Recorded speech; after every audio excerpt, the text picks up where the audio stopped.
It's the 1920 Summer Olympics, and a diver by the name of Haig Prieste is fighting to bring home an Olympic medal. And well, he does it. Prieste wins a bronze medal in diving for the US, but that's not the only piece of history he brings back in his suitcase. He also brings the first Olympic flag in history that he somehow stole only a few hours earlier.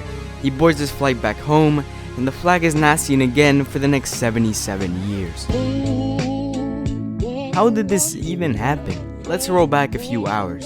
Hal and his friends are celebrating their victory as the Olympics are about to end when a certain Duke Kahanamoku challenges him to a dare. Funny enough, Duke is also an Olympic medal winner, winning a gold medal for swimming in the 1920 Olympics by beating his own record from 1912. He also massively helped popularize surfing, and some people say that without him, surfing would have never made it out of Hawaii. He's regarded as the father of surfing, and it's quite interesting how he was the one to give Prieste the dare. Anyway, the dare he gives him is pretty simple. Not easy, but simple. Sneak into the Olympic Stadium at night without anyone noticing, evade the police, climb up a 15-foot pole with your bare hands, retrieve the first Olympic flag in history, and stick it in your suitcase. I don't think Prieste could even imagine the impact this simple prank would have in his life at the time, so he probably didn't even give it a second thought. Prieste climbs up the pole, gets the flag, and it is officially declared missing. The flag stayed in the same suitcase for over half of Prieste's life, and throughout that time he did diving shows, was a comedian, a tumbler, a banjo player, a juggler, and even performed on an ice show. It's clear to me that Prieste really did whatever his heart inclined him to do, whatever that may be. But that's what gets me the most confused about this story. Why keep a flag that you stole in your 20s in your suitcase for this many years? Why not just do something with it? So I looked for more information about him. Hal Prieste, previously Haig Prieste, was born in Fresno, California on November 23, 1896. His parents were both Armenian immigrants, and they had just arrived in America to escape issues in the Ottoman Empire. When America got involved in World War I, Hal joined the army, where he discovered his talent for swimming and diving. One of his shipmates joked to Prieste that he should try out for the Olympics, so he did. When going to California to try out, he beat the national champion in diving, coming number 1. This feat made them send Prieste straight to New York, where he prepared for the Olympics. And now, here we are again, at the Antwerp 1920 Olympics. Unfortunately, Hal started off on the wrong foot. After 3 16-foot dives, he was sitting in last place. Fortunately, there was still a slight glimmer of hope. If Prieste did the hardest dives, he'd get the most points, and after doing exactly that, he turned a last place into a bronze medal. This is the part where he steals the flag, but what exactly did he do while having the flag? I mentioned him working various jobs and really doing what he wanted to, and it seemed like one of his passions that he pursued was the show business. He acted in various silent films as an incompetent cop, he did a comedy act on Broadway, he performed as an acrobat in a moving circus, and many other things. He appeared in a total of 25 films, working right beside and being friends with some of the film's most important figures, like Harold Lloyd and Charlie Chaplin. You might have never heard of these guys, but without them, movies would not be what they are today. This is the extent of most of the information I could find on Prieste. Since no one knew he stole the Olympic flag or became the oldest Olympic athlete until he was 103 years old, it seems not many people knew who he was beforehand, or at least enough to write about him. A longtime friend of his said that to him, his whole life has been a comedy routine. He generally just had himself a great time. Also, if you're enjoying the video this far, I'd appreciate if you dropped a sub. Now to the second aspect of this story, the flag.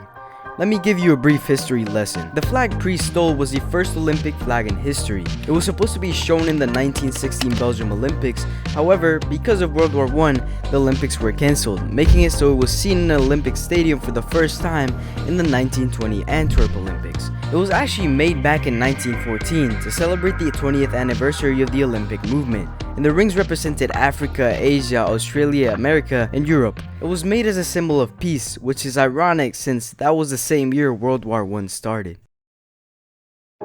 Even with all of the history behind the flag, Prieste did not think the flag was valuable enough to be worth returning, until a reporter was interviewing him for being the oldest Olympic athlete.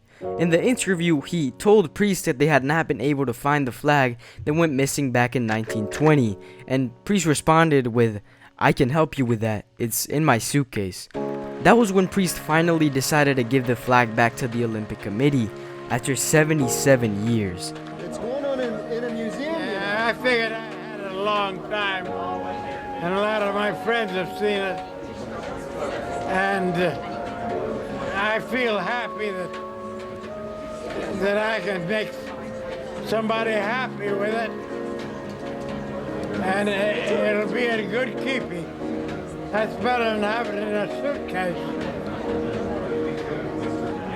I won't be able to hang it up my roof, because I won't be here.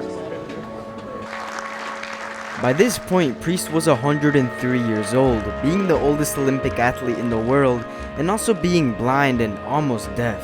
Either way, he flew all the way to Sydney, where the 2000 Olympics were about to be held, to officially give back the flag to the Olympic Committee. There, the vice president of the committee introduced him as a living legend. He finally gave back the flag and even got a medal for it. As I mentioned, Priest was severely deaf, blind, and also in a wheelchair, but either way, he still kept his sense of humor. When receiving the medal for donating the flag, he said to the Olympic Committee president, "What is it, Kleenex?" The flag was slightly tattered where Priest ripped it off the flagpole, but otherwise it was fine, and it is now a display in the Olympic Museum in Switzerland, with a plaque that thanks him for donating it. When I first thought of making this story into a video, I was watching the inauguration for the 2024 Paris Olympics. The Spanish commentator kept saying random stuff, and I kind of just zoned his voice out. The only thing I did hear though was the commentator mentioning that the original Olympic flag had been stolen more than a century ago, and that it got given back 80 years later. I didn't think too much of it at the time, until a week later when I remembered it and wrote it down as an idea. I really didn't think this simple story would throw me down this rabbit hole and show me the life of a guy that really did anything and everything that his heart desired. I genuinely think that we could all learn a lot from Priest.